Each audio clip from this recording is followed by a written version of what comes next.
Hi, everybody. Can you hear me at the back? Yeah? Firstly, I'm really, really delighted to be here. I must say that I've done this a number of times, but I'm really nervous about this one because my xiang, my hero, is here. I always tell people when I grow up, I want to be Denise Pua. I think it's not often in life that you meet very, very, very sincere people and people who really do things like really from the heart and you know, without pomp and circumstance. And I thought kind of like about what I want to talk about. And I was asking my manager Frances, and she said, why didn't you do what you do best, which is I've been in the media industry for I'm very old, 15 years now, and what I've been trained to do is to tell stories. And the storytelling changes all the time, and the way I've started to tell stories change all the time. And I thought I would come here today and tell you a whole bunch of stories. And I just wanted to kind of tell you really about the amazing people that I've met in my journey in the past, I would say since 2000, since 2000. So we have 15 years, so we should start. Well, my interesting part of my journey kind of started after the Miss Universe pageant, because that's kind of when I started to be introduced into volunteer work. My first stint was with the Toa Payoh Girls' Home, and I'm just going to just tell you one story there, just very, very quickly. And I went there actually to do a talk because I was introduced to them by the National Volunteer and Philanthropy Center. And they said, because I wanted to do something with my rain. And they said, why don't you just go and give a talk at the home? They're looking for people to come and just talk to the girls. So I went there and just shared their experience. I was fresh off from the Miss Universe pageant. So I was just kind of telling them what it was like, what I had to do. And so I told them, I said, I'm going to come back in November of 2000. And I actually made a conscious effort to then, kind of fit that into my schedule, because I realized after spending that afternoon with them that a lot of these youths were always given promises, but not many people kind of fulfill that promise with them. And so I started befriending, what they call befriending. And it was really amazing because, you just spend time talking to these 15, 16-year-olds who've been through so much in their life, and they're only 15. And then there was one day where I remember I was given a gift. So this girl made me a little gift, and it was a paper box, and inside it was a soap, and they had like cotton around it, and it said, thank you. And it was a note. So after I kind of left the home, I sat on, I was just by the roadside, and I opened it up and I read the note, and I really cried, because it was kind of the first time I experienced, somebody actually saying, a very heartfelt thank you to me. And that actually was kind of sparked off. At that point in time, I realized that, this is what I want to do.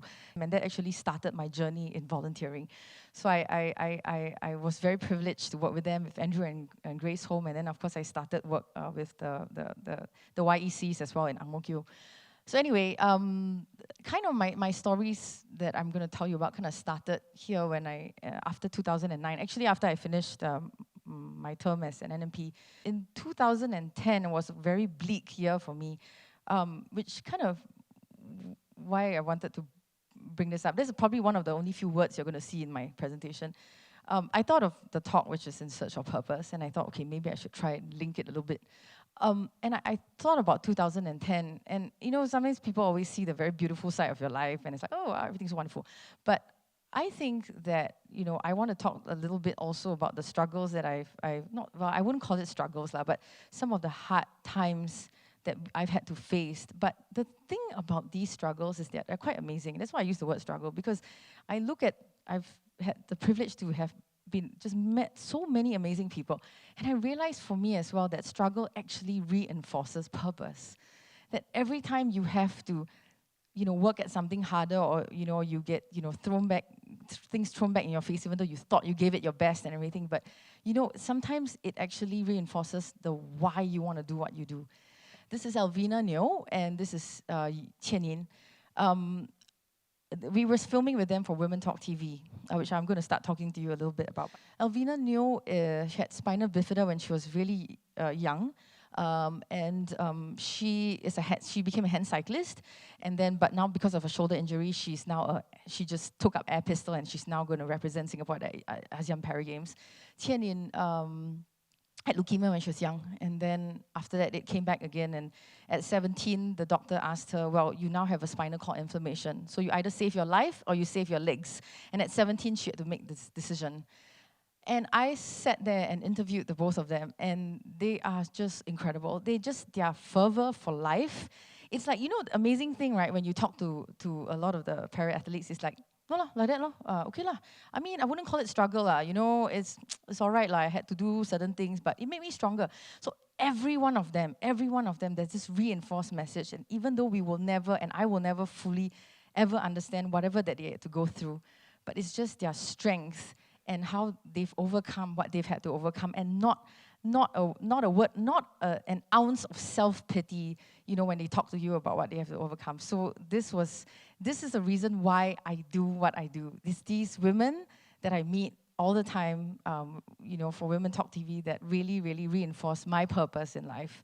So 2010 was a tough year for me because I kind of finished up the NMP thing, and then I went back into hosting and acting, but I felt suddenly there was like a huge gaping hole in my life where I just couldn't find that sense of fulfillment anymore. I mean, I love what I do in the media industry, but I just felt that something was really missing in my life. And I wanted to kind of find that purpose in my life again, and why I was, you know, what's the next step? What do I do?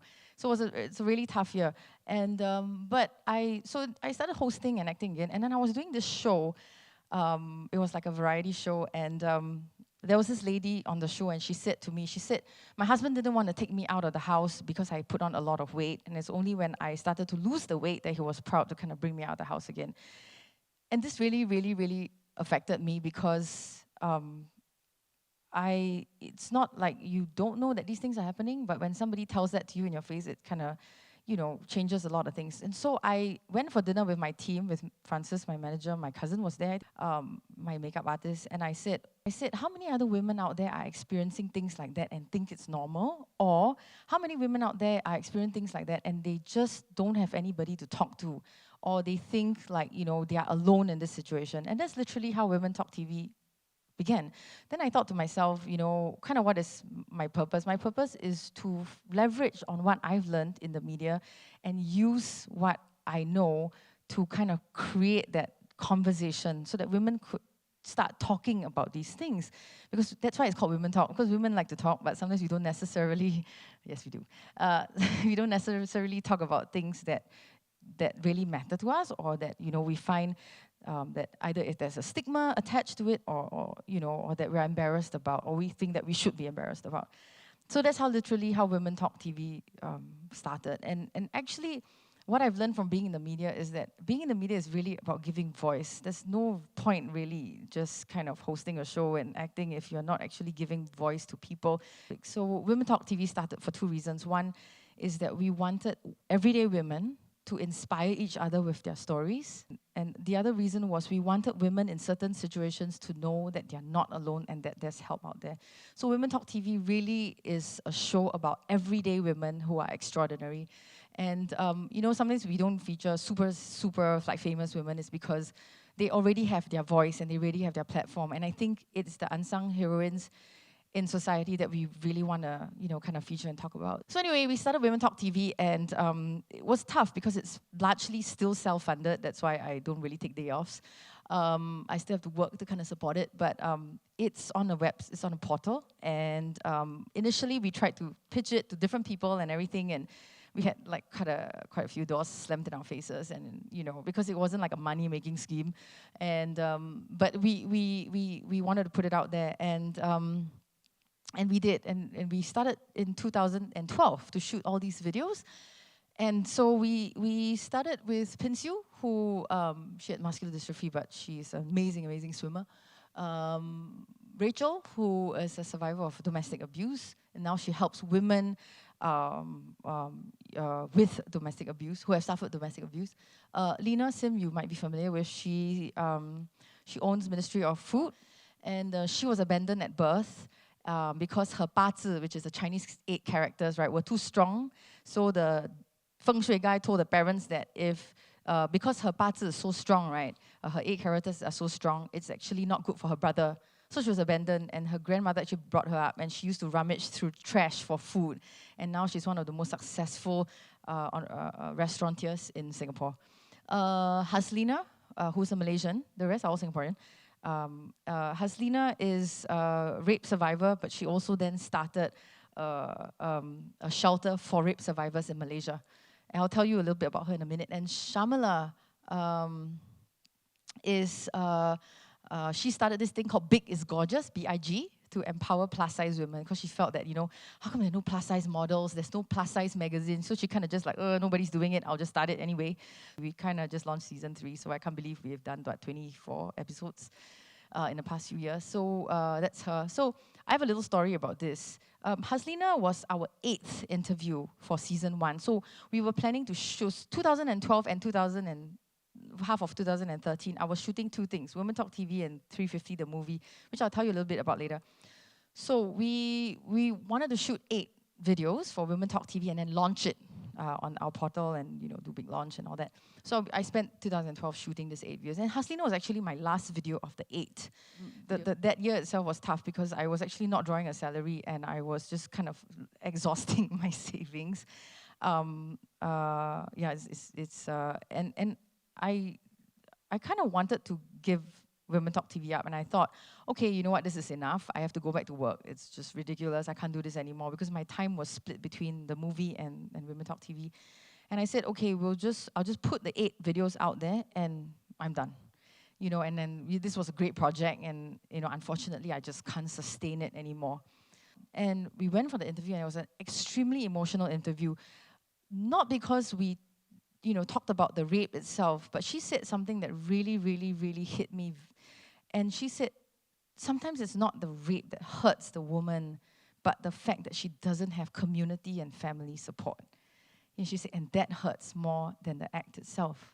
So anyway, after the interview, I told Haslina, I said, thank you, because I know it's hard for you to have to relive this and talk about this, and it's not an easy topic, and to put yourself out there in front of so many people, it obviously takes a lot of courage.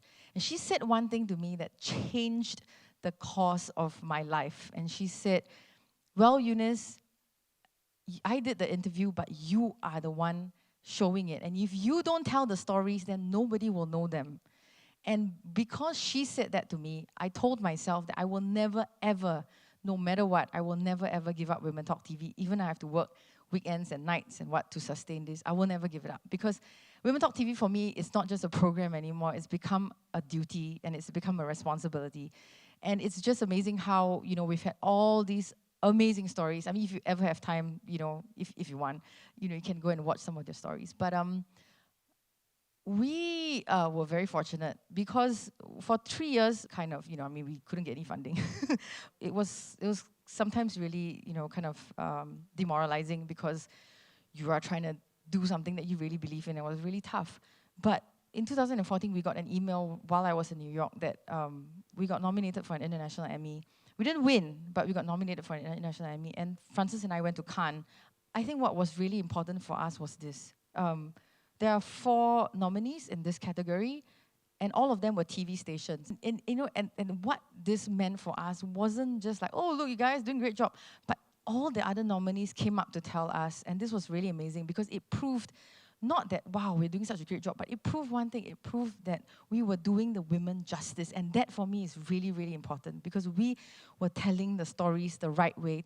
I think I will not do justice to Women Talk TV if I don't let you have a glimpse of it.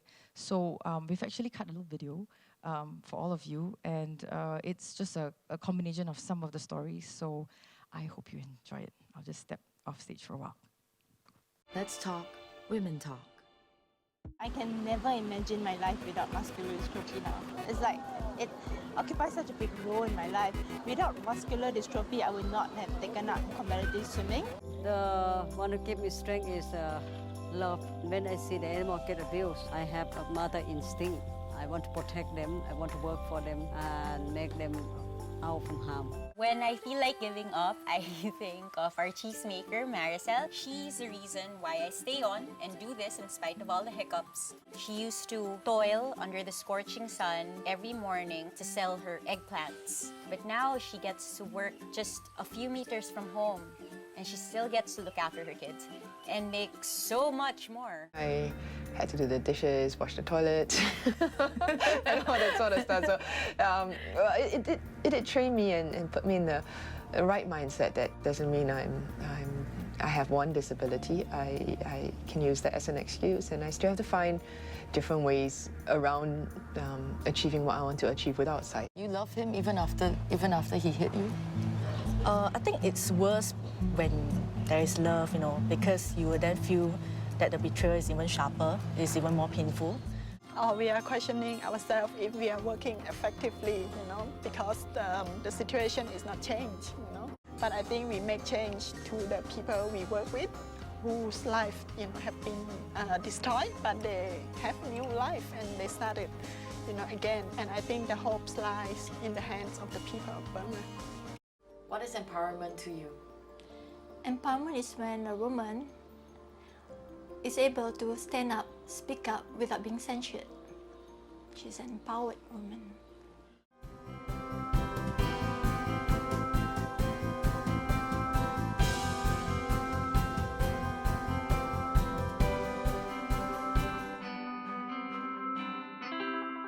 Yeah, so that's the little show that we have.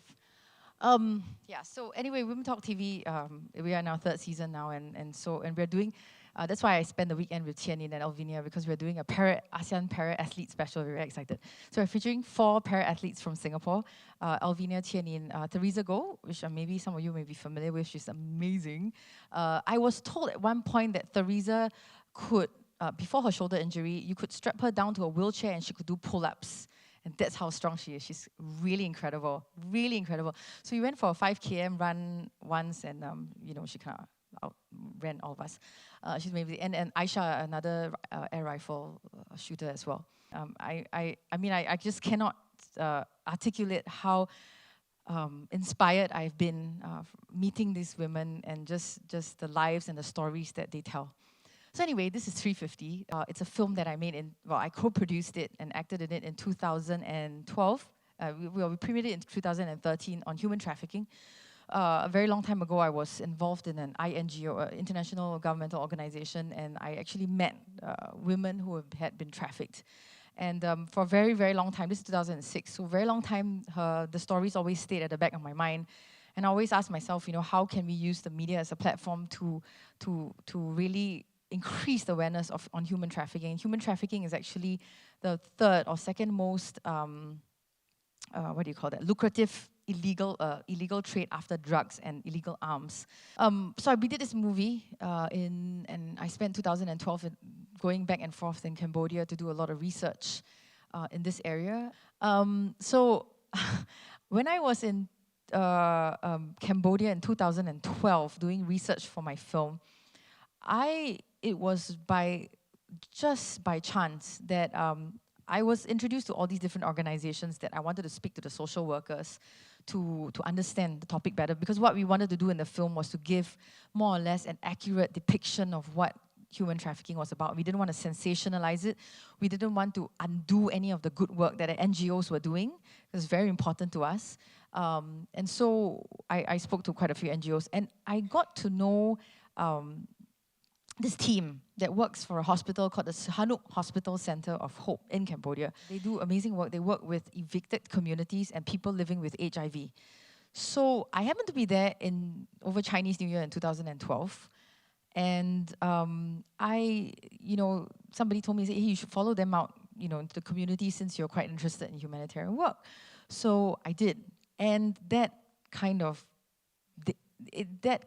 changed my life a lot as well, because I still work to them until today, and they are like my family in Cambodia. I love their children, and they are really my family, and I see them all the time, and they're just such incredible people. And 1 month before I was there was a huge land grab, and a lot of people were evicted from the city area and into 50 kilometers out of the city. So they brought me to the initial eviction area where everybody was staying, and then they brought me to the place where the people were evicted to. Basically, that was their house. It was just like a wooden plank with 4 poles and a canvas sheet on top, and they were staying in the middle of this it was just like an open field, like a huge open field. So they're exposed to the elements, the sun. So the women, the pregnant women, the children, the men, everybody, they had no toilets, and this was their house. There's no privacy, nothing.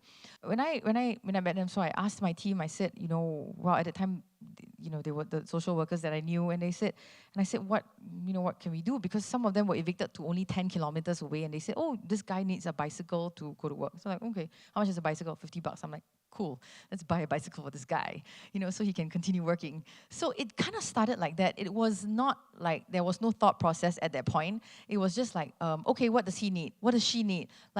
So it started off, and now I call it the GAP project. There is no organization. I did not found an NGO, so you won't see my name anywhere on these projects, which is good. It's just the volunteers and the people who have contributed to the projects that I'm really grateful to. So we just I thought, okay, let's just do GAP projects, because sometimes big organizations cannot serve all the needs. So as individuals, you might not be able to do really big things, but if you bought a $50 bicycle for someone, the person would then be able to go back to work the next day. So it just started there, and now it's kind of grown a little bit, but so I just kind of kept asking my team, so what's next? What do they need? And they said, there was another evicted community. There are about 100 families there, and they've been living there for 3 years without toilets. Then I'm like, oh, okay, so how do we do that then? So we had to, start doing a small fundraising, and it was like $100 a toilet, I think. So I was having dinner with a friend from Hong Kong, and I just said, so I was telling him the story. I had just come back from Cambodia. And I said, yeah, there's about, 100 families. So it's like, I don't know, 11,000. I don't have that kind of money. So he was like, I'll sponsor you lah. Then he's like, yeah, toilet's not very glamorous. I give you. So now, his name is Harold. We call him the Toilet King. So every time my birthday, he Eunice, I'll buy for you 3 more toilets. So Harold came with us actually to Cambodia, and he officiated the ceremony. And he saw the toilets that he built. And then, there were so many testimonies from the villagers, and they were telling us that, it's not just about the sanitation, but it was really to protect the dignity of the people. And it really was that. And also, one more thing was to protect the vulnerability of the women. So that kind of sparked off a little idea. Then I thought, women, toilets, sanitation, sanitary pads. So I asked my team, I said, so is there some kind of like a menstrual hygiene education here? They're like, no, we don't talk about it. There's not a lot of that. Some people use sanitary pads, some people don't. So this sparked off another GAP project, and I thought, okay, why don't we create a feminine hygiene education program for women and young girls in rural communities? So I spent 3 days in Cambodia, and we educated we helped to teach about 1,000 women and young girls about menstrual hygiene. And we gave them a couple of sanitary pads as well, and did a quiz for them. So then we thought, since we have the program, we didn't have any big plans for the program or anything. We thought, why not? Why don't we just kind of give the program to people to use? So that's Project Precious, which is a feminine hygiene program. But we never thought it would, kind of have a life of its own. It just started off as just a GAP project. And I guess the point is, sometimes you don't think that, you just do it, because you don't always have to think about, wow, how can this be big? Because sometimes you change 1, 2, 3, 4, 5 people's lives, and that's 5 more. And I'm sure you've heard this before. There's 5 more than, and I've actually personally experienced it, and it's really very impactful. And you don't know how that 5 people, it will have a multiplier effect, because then they will empower another 5 each. So this is my team. They're not my team, but I work with them, and that's my tuk-tuk driver, Lala, T, Chanda, and Mr. Richard. Mr. Richard used to be like a village chief, and then because he loved the work in the NGO, and when he goes into the community, he's like a complete hero. I remember there was one time I was distributing, it was International Women's Day, and I was distributing sanitary pads and underwear and stuff, and he was taking them out and showing them to the women, and they were all in laughter, and they just connect so well to the community, and they really are my heroes. And these are really the people, the reason why I do what I do, even though I can't really sustain it all the time, but I keep doing it because they really have impacted my life. They earn nothing. Not T, there's this other guy, Chavlit, he's not here, but he had always had an opportunity to go to the US because his mom's there and he can easily go there. But he always tells me, he says, Eunice, you know what? I don't want to go to the US because I feel at peace with my people here. I feel this is what I need to do for my people. And I've really, had the privilege to work with them and how they impact the community and how they just do things really, really from their heart.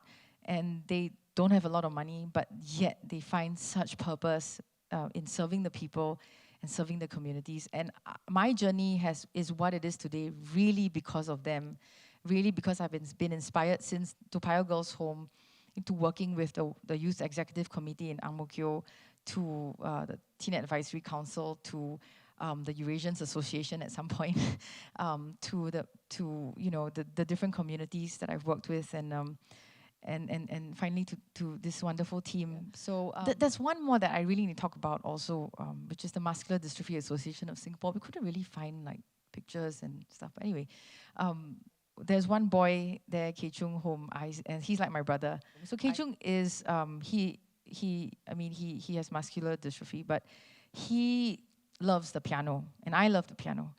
And we met at MDAS because we had to go and buy sushi for everybody. And that's kind of started our friendship, and I found out he likes to play piano. So we just started playing together a little bit. And I've been playing the piano for a very long time. And I've had the privilege to play piano with people who are hearing impaired, with Kei Chung. And when they play music, it's different. It's just different. Sometimes I can't describe it, but it's just that depth and the passion they put into the music. And the thing that I take for granted so much that he struggles with is, and Kei Chung has really kind of reinforced my passion for music as well. And how, even though it never worked out as my career, but it's always something that I feel I can use purposefully. So Kei Chung is a big part of my life as well, and so is MDAS. And these kids really inspire me. A lot of times I think I ask myself in my life what really I should be doing, or what is the purpose, and I think it's these people that you meet when you volunteer, or when you work in a community, or when you work in a small project, that really inspire you to want to do better, to want to be better, and just want to live life and do more.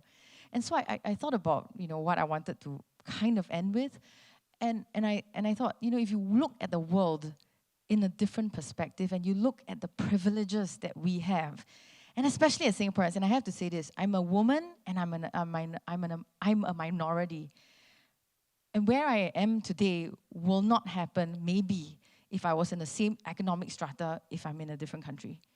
And I really, really appreciate that, and I have so much to thank for. And when you realize your privileges, that you find that there's so much more that you can do, that what you think you can do and what society says that you can do. And it's okay if it's a small project. It's okay if you're doing like 5 things at the same time and not all of them are sustainable, or all of them are earning you tons of money. But really, like, the people that you impact and the projects that you're working on, and that will inspire you, the kind of the impact that creates. And I'm sure a lot of you have had a chance maybe to volunteer. And it kind of that, I find it very addictive, that I think until today, there are days where I don't want to get out of bed and don't want to go to work. Not because I don't love my work, but because I'm tired and just very tired. But we have an app. I open the app and I watch one Women Talk TV program. It's 3 minutes or 5 minutes. And that reminds me about why I'm alive. And I think really once you realize the privileges and you look at the world and you say, you know what, there's so much more that I can do. Even if everybody else says that you can't, as long as you feel that you can create that impact on one person's life, it really, I think it's a huge privilege and a huge blessing as well. Thank you so much for listening to me. Thank you.